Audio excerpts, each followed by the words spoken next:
যারা নতুন নতুন রান্না শিখছো বা রুটি বানানোর চেষ্টা করছো তারা এই ভিডিওটা একবার দেখে ট্রাই করার চেষ্টা করো, অবশ্যই হবে।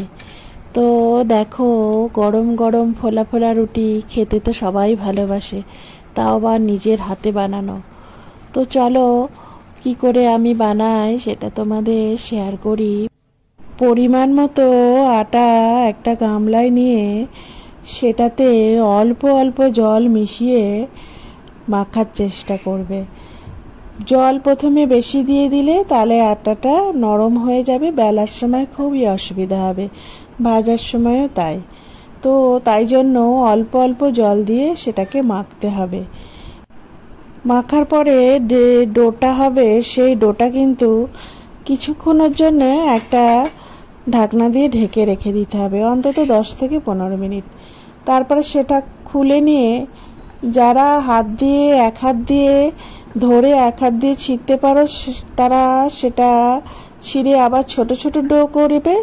আমি খুন্তি দিয়ে চেষ্টা করি, কারণ আমি এক হাতে কাজটা করি বলে এক হাতেই সবটা কমপ্লিট করি।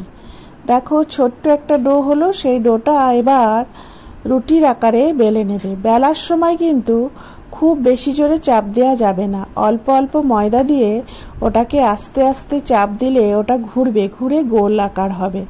প্রথম দিনই কারো গোল হবে না, এটা ব্যালেন্সের ওপর হয়। ধীরে ধীরে ব্যালেন্স ঠিক হয়ে গেলে তাহলে তার রুটি তত গোল হবে।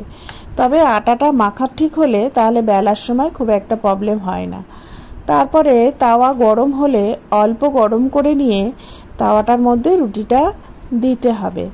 দিয়ে রুটির এক পাশ একটু বেশি করে ছেঁকে নিয়ে এক পাশটা একটু কাঁচা রেখে দিতে হবে।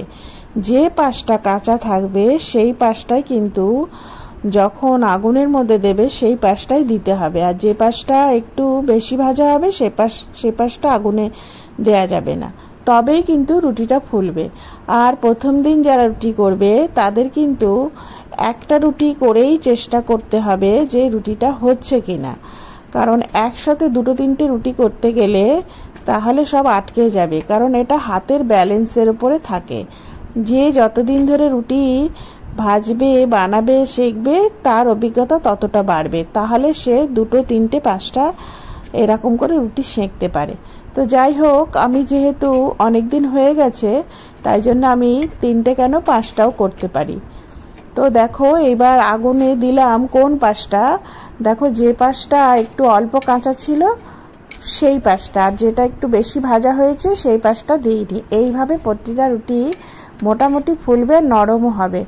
ভাজার সাথে সাথে হটপটে ভরে নিলে তবে সেটা